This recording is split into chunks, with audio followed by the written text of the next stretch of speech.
Welcome to Buckets, brought to you by FanDuel Sportsbook. My name is Matt Moore. I'm the senior NBA writer for the Action Network, coming to you from the Blue Wire Studios, the incredible Blue Wire Studios here at the Wynn Las Vegas for NBA Summer League. Joining me today is going to be Albert Wynn, the analytics capper. Excited to have him on board as well. We're going to talk about the Damian Lillard saga, how that continues. We'll talk a little bit about NBA Summer League, about Rookie of the Year futures. We'll talk a little bit more about where the market's going to be going forward as NBA goes into full off-season mode. A reminder that everything we talk about today can be found in the award-winning Action Network app. It's the best way for you to track your picks. You get up to the second information where the bets and money are coming in on. All sorts of great content getting you set for football season, spreads, totals, everything you need to know, win totals, all of our great content, as well as all of our podcasts. Make sure to check it out in the Action Network app. I'm pleased to be joined today by Albert Wynn. He's the analytics capper. You can follow him on Twitter at analytics capper. AC's enjoying the summer, betting a little bit of baseball, betting a little bit of everything out there as he always kind of is.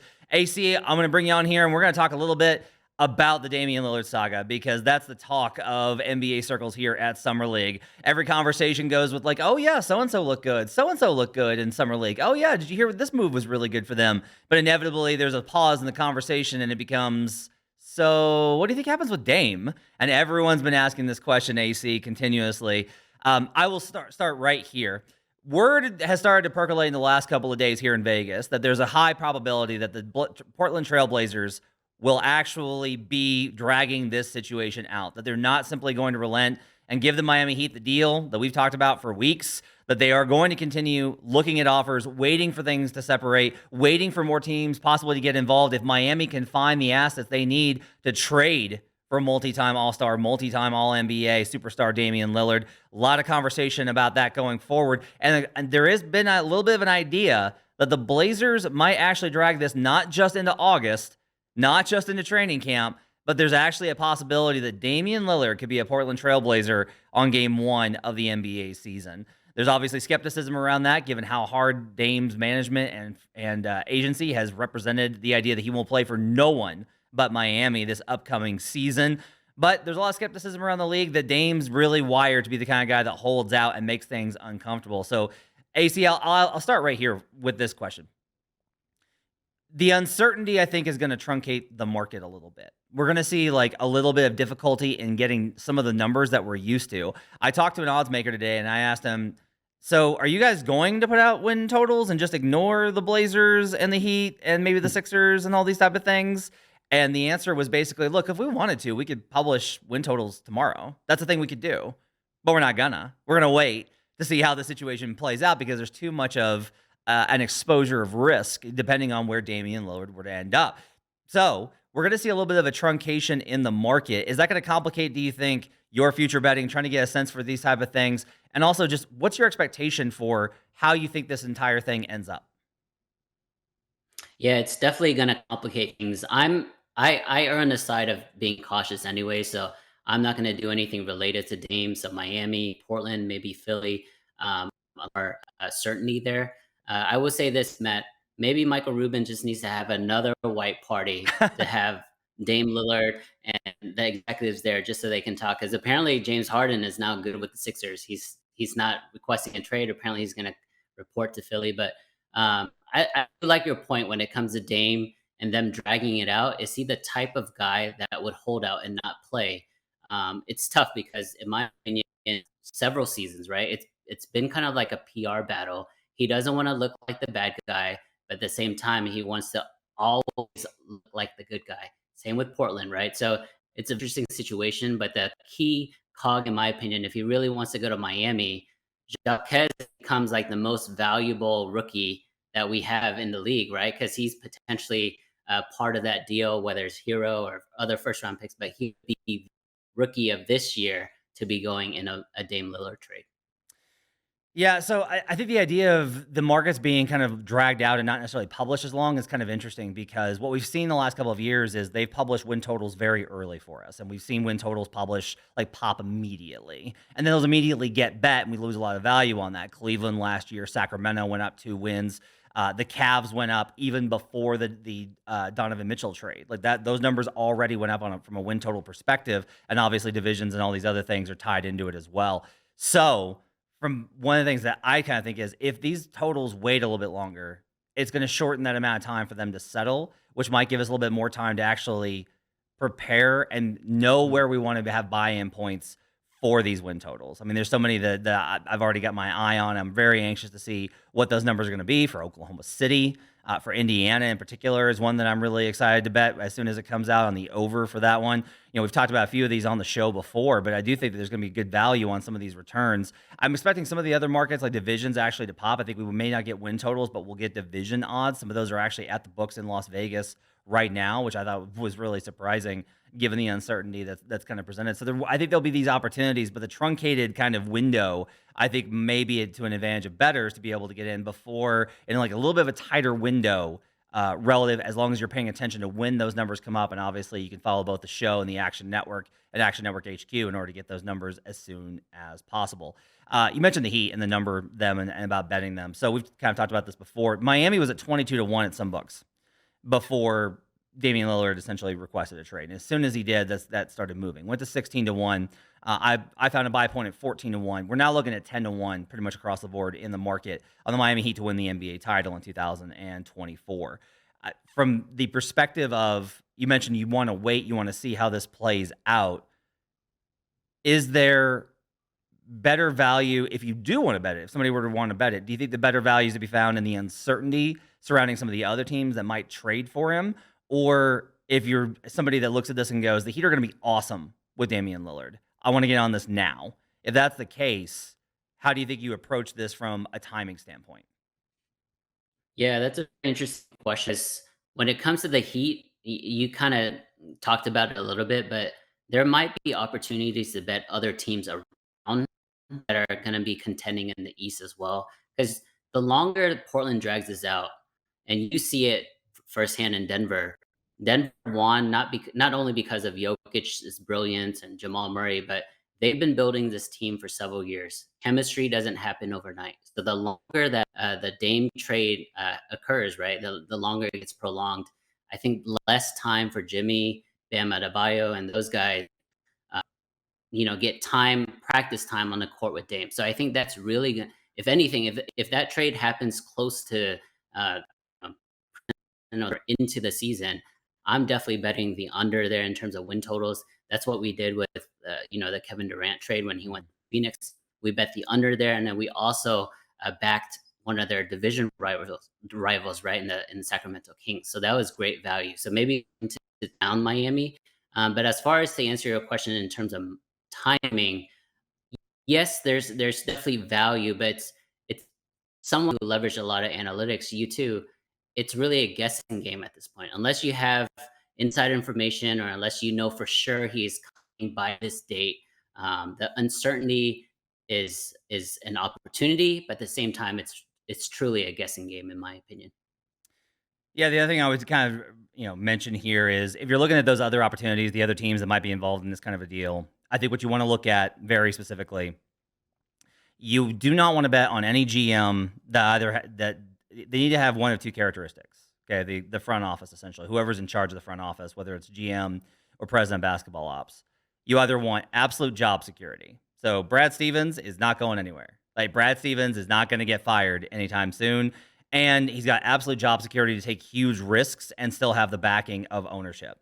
The other side of that is you might want to look at somebody who's in more of a desperation spot. Daryl Morey, I think, is pretty exasperated with how things have gone in Philly. It's been very difficult for him. I don't even know necessarily that he wanted to leave Houston initially. I don't think that was something that he wanted or expected, and that situation, I think, was difficult for him initially. And obviously the Philly thing has been racked with difficulty between Ben Simmons, coaching situation with Doc Rivers, Joel Embiid's health, all of these types of things, especially the Harden situation, trying to navigate that. So Morey is on the other end of this, which is Morey is like the kind of guy that would absolutely deal with the uncomfortableness of Dame being like, but I didn't want you to trade for me, and being like, cool, that's great. You're here. You're under contract. Your decision. You can play or you cannot play, but you're going to want to play. Also, he's under a little bit of pressure in terms of trying to put together a contending team around Joel Embiid. So if you're looking for a team, if you're looking for an opportunity to get in before an outlier trade were to occur, and again, I'll maintain the most likely outcome of this. The most likely outcome is definitely going to be that Dame Lillard is with the Miami Heat next season. But if that doesn't happen, it's definitely going to be because of a GM that's either got absolute job security. That's why Danny Ainge has come up. He's got a lot of security in Utah, kind of fresh there, not under any pressure. Rebuilding has gone well. And because of the other side of it, which is teams that are really desperate in terms of trying to make a move, trying to finally get over the hump, those types of things. I think it's why Brooklyn has faded from the conversations, because initially there was a lot of conversation about Brooklyn as a potential suitor, and I think Dame wants to play with Mikal Bridges. Those two are close. Those two have a good relationship. But Brooklyn has kind of made it clear, like, look, we're not ready to contend. We're just not in a spot where we can add Dame Lillard and really be able to make a push for a championship. So without that, I think there's a good opportunity. There's probably a lack of confidence that Brooklyn's going to be able to get that deal done. On the other side of this, one outcome I think that you can bet that's really interesting is a guy that played yesterday for just a few minutes before he suffered a shoulder injury, out probably for the rest of Summer League, and just no reason to really mess with it, and that's Scoot Henderson. There's not a lot of concern that Scoot Henderson's going to miss significant time. He should be fine, but he's going to miss Summer League. Anybody that gets hurt in Summer League, you could just go ahead and expect they're not going to play. Like, it's just very rare that a team sees their their top overall draft pick get hurt and be like, yeah, he should play through it for Summer League. No, it's just not worth it. Just go ahead and rest him, especially if you have to have the kind of start that Scoot Henderson had in the first game. Scoot Henderson's plus 380 currently. His odds have skyrocketed after being plus 600 earlier. Brandon Anderson told you all about that if you either followed him on Twitter or in the last previous show. Betting Scoot Henderson at these numbers, that value is already down to plus 380. But I will say Scoot was incredibly impressive. We'll talk a little bit more about his performance in a minute, but Albert, just from an opportunity perspective, if we agree that Dame Lillard's not going to be in Portland by the end of the season, I think everyone has to agree with that.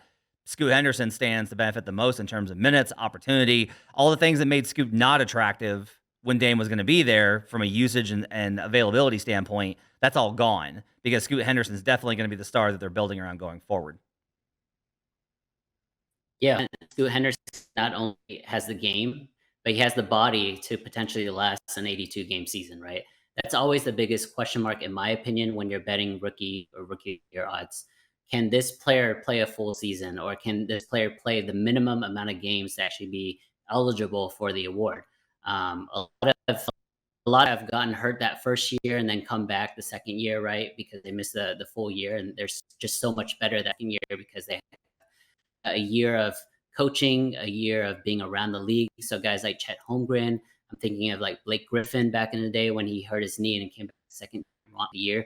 So I think Chet Holmgren, in my opinion, has great odds, great value there. And also we know OKC is on the up. So I think he's going to get a nice little premium or a nice little tax for being potentially a winning team.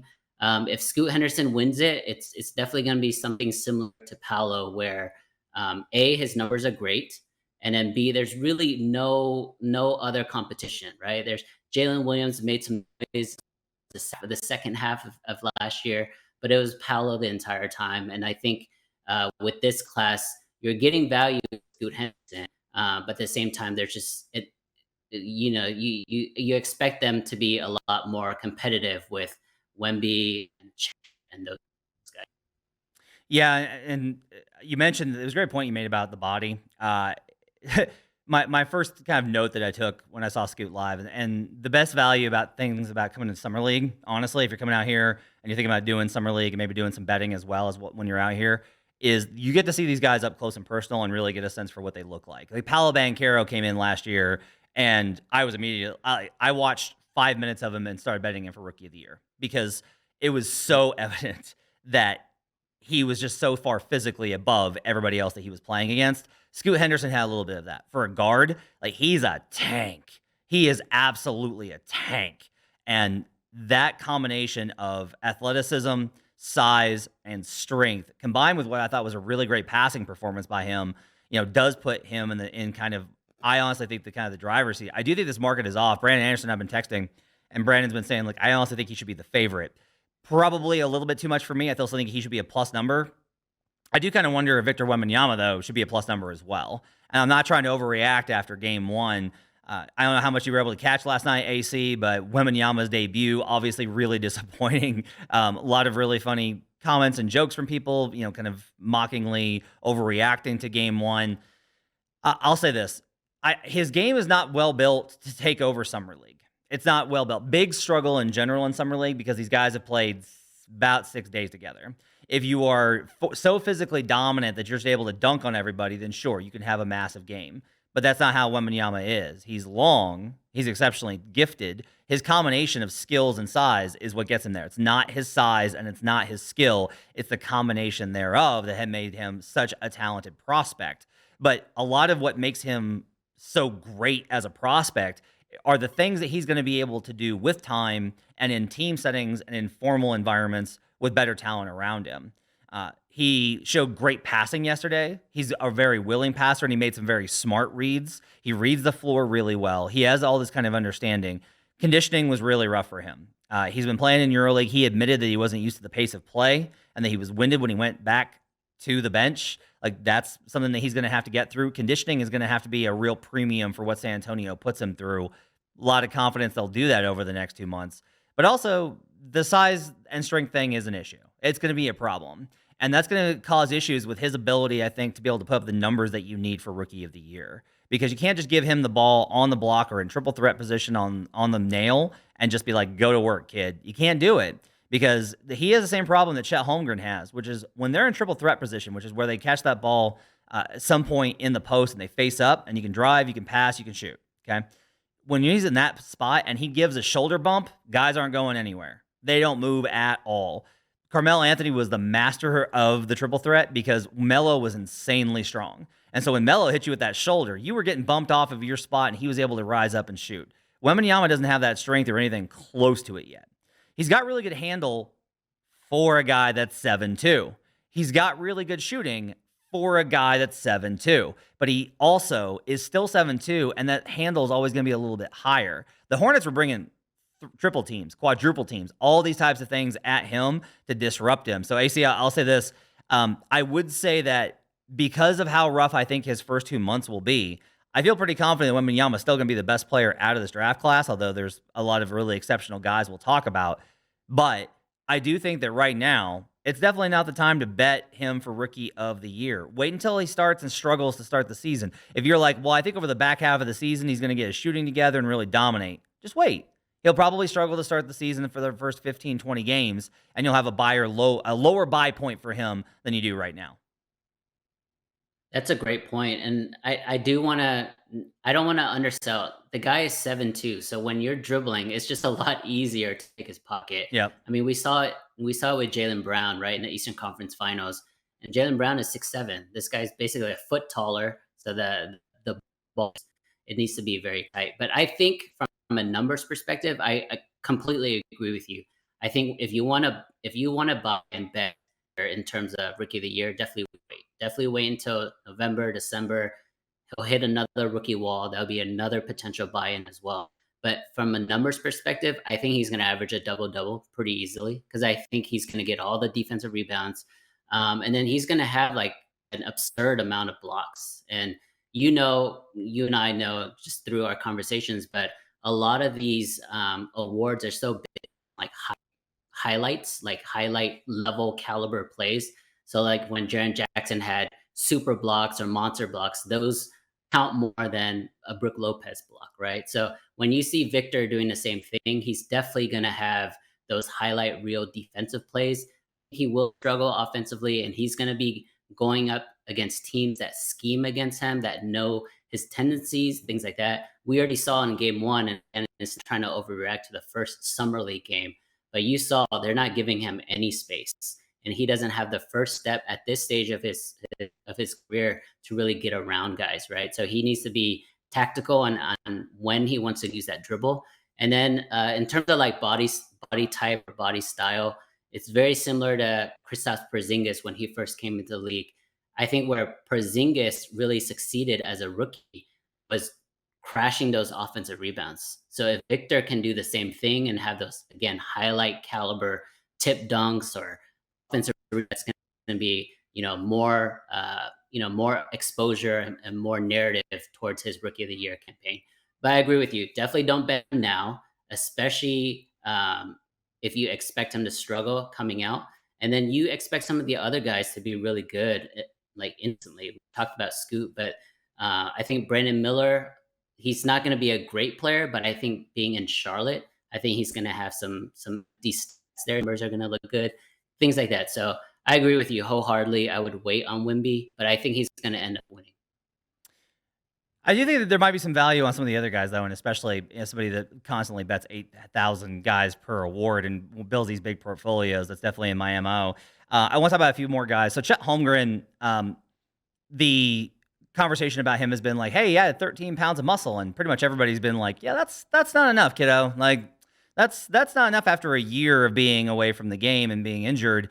Really would have liked to have seen him added more muscle because he's still the comparisons to me watching Chet Holmgren today in the OKC game, and he had a fine game for OKC in the win over Dallas, but the similarities between him and Wembenyama are like transparent. Like it's very obvious that they have the same kind of build and the same kind of problems. I talked about stuff out of the triple threat, same deal, where Holmgren's trying to get separation, and all these guys can try is to try and separate with their handle. But in the NBA, a lot of bigs and a lot of wings are going to be able to handle them from a perspective of putting pressure on the ball and disrupting them, so they can't get to their spots. When he drives, he does get knocked off of his spot. He can draw a foul sometimes versus smaller guys. It was really interesting today watching the matchup versus Dallas because when Derek Lively, who is very raw and is going to need a lot of coaching, I think, for him to really be an impact player this season, when he was on the floor, Chet Holmgren was pretty much invisible. Wasn't getting rebounds, wasn't doing much. But when Holmgren was playing center versus the small ball lineups for Dallas, because Lively's really the only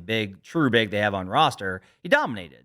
So a lot of this is going to be the question of whether or not OKC is going to have a center to put next to Holmgren. And if they do not, which I don't think that they're going to, I don't think they're going to want to mess up the floor spacing that way, then I honestly think that Holmgren's going to struggle a little bit, and it's going to impact things like their defense, and their rebounding percentage in particular. They're going to get really hurt on the offensive glass with Holmgren. Holmgren, though, here's what's amazing is that despite all of these things, he's still incredible at blocking shots. Like, there were times when the Dallas guards thought about challenging him and just backed out and went the other direction. So he's going to be able to make plays like that, but that doesn't win you Rookie of the Year. It's about points and either rebounds or assists, really. And I don't see him being dominant on rebounds. I don't see him being dominant on assists. And from an offensive perspective, I think he's going to be great as a spot-up shooter. He had like an open three that was just like clean, and there was never any doubt that it was going in. So he's got like all these little things that he can contribute to get points, but he's not going to be able to score a lot on his own. It's going to be a lot of the other players setting him up, and they have guys that can do that.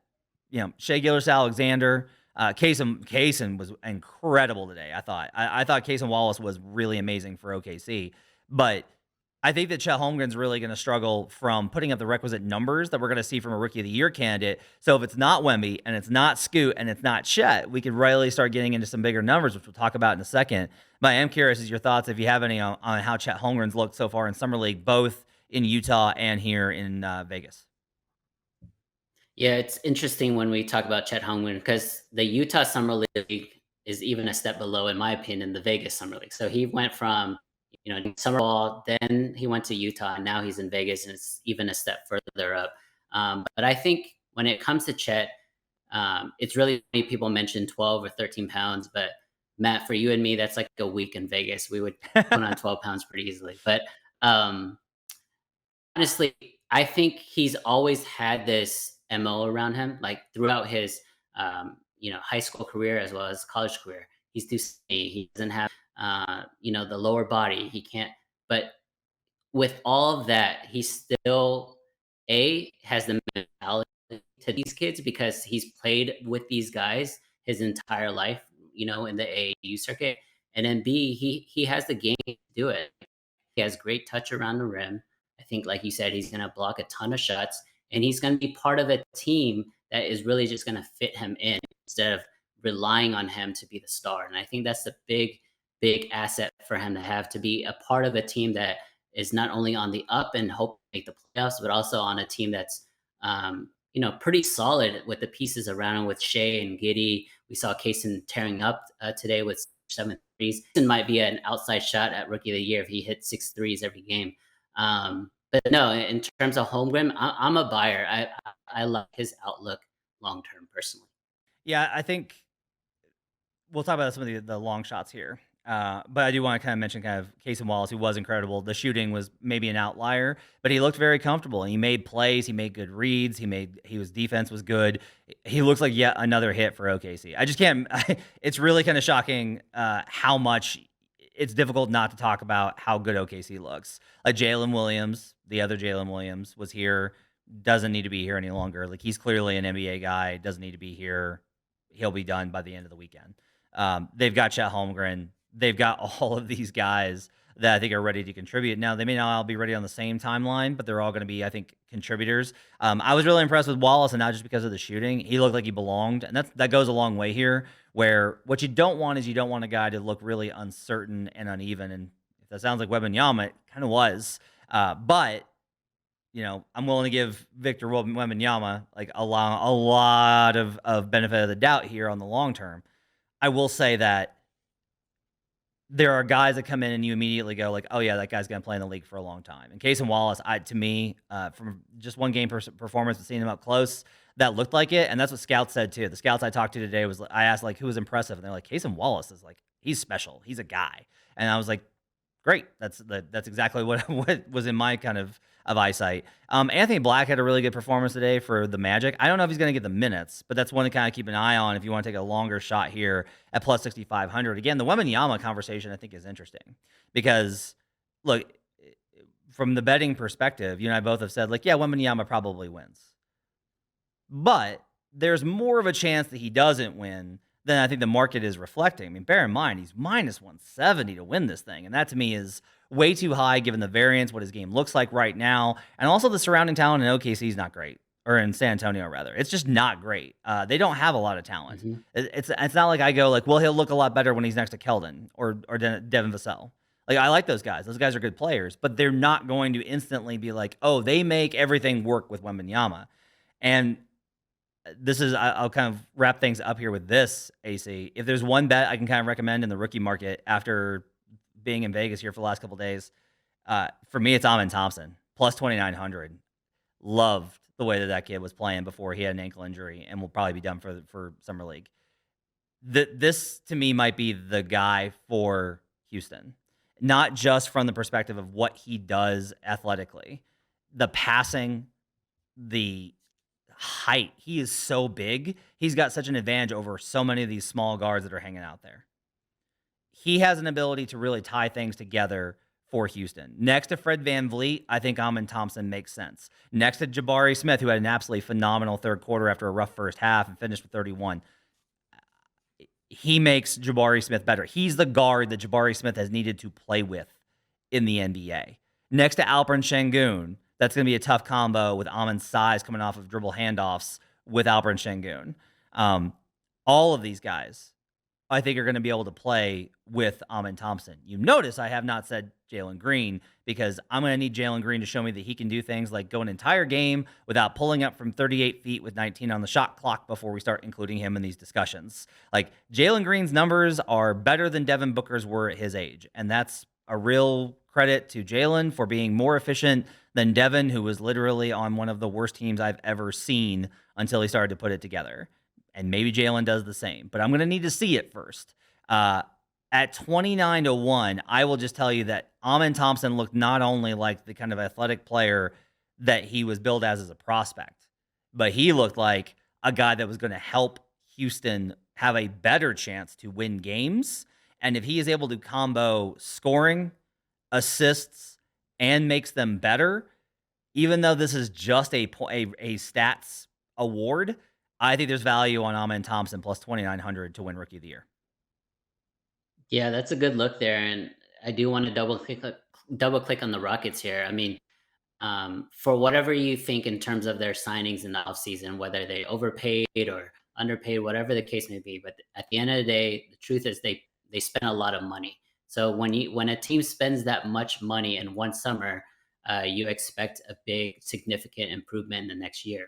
So I'm expecting that they think they should make the play-in or potential playoffs. And so when you speak about Thompson and Green, big Jabari Smith fan myself, I thought the Dylan Brooks signing was a little weird, not because of the player, but because of the length of the contract. For 4 years, you're going to have him under contract. while you're developing your guys didn't really make sense to me. Hopefully, he doesn't eat into the development of guys like Thompson and Green and those guys. But I agree. I think this is another situation similar to Chet where Amin Thompson is not going to be, you know, used to be the star of the team, right? He's not going to be dependent to get all world every single night. He can plug into the team, whether that's a six-man role or starting role, whatever the case may be. But make winning plays, and then I think voters are going to take notice of that. I don't know if he's going to have the sheer numbers to really win the award, though. Yeah, there'll be skepticism, I think, about whether or not he is going to get minutes, right? I think that's going to be one of the questions here. Is like, well, Fred VanVleet's obviously going to play 30, and Jalen Green should play 30. Is there going to be enough minutes left over for Amin Thompson? I think Jalen will play some 3. And everyone, and then a few Rockets fans are like, what about Kevin Porter Jr.? Yeah, you should look at their offseason moves, Rockets fans. They're not being subtle about their intentions here. Like, they've been pretty obvious about what they think about Kevin Porter Jr. at this point. Although I will say KPJ is great as a pure spot-up weapon. My opinion is that if Amin, and maybe this is just we don't have enough information. We'll see how he looks in the rest of Summer League and preseason in particular, since he's probably not going to play here in Vegas the rest of the way with that ankle. When we look in preseason, we'll see how it looks.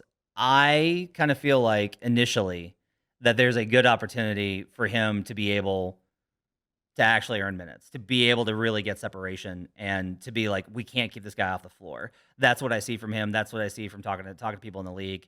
I think there's a real opportunity there for Amin Thompson that may be under the market if you're looking to take a longer shot on Rookie of the Year. All right, that's got to do it for Buckets. My thanks to Albert Wynn, the Analytics Capper. You can find him on Twitter at Analytics Capper. He'll be with you all throughout the summer, betting baseball and all the other things that go on in this dead time of the year. Then, heading into football season, you want to check out his picks as well. You can check out all of my picks as well in the Action Network app. I'll be betting Summer League here throughout the rest of the week. It's a fun environment, and there is a little bit of a way to find edges. I'll be writing a little bit of that on the Action Network and in the Action Network app about how to find value from a motivational standpoint. Who wants to win? Who's built to win in these Vegas Summer League games? We'll talk about that a little bit more. My thanks to David Payne, our producer, as well as I do want to give a special shout out to the folks here at the Blue Wire Studios for hosting us. Absolutely incredible. Brian Jones and the guys, absolutely incredible studio. This has been an amazing experience to be able to be here and to do a show from here. Hoping to do it again next year at Summer League and bring in some of the action folks. Maybe I'll drag Brandon Anderson out to do a show with me live from Vegas. We'll see what Vegas Brandon Anderson looks like. Meanwhile, make sure to check out the Action Network app for all your betting needs. We'll see you guys again next time. And until then, let's get buckets.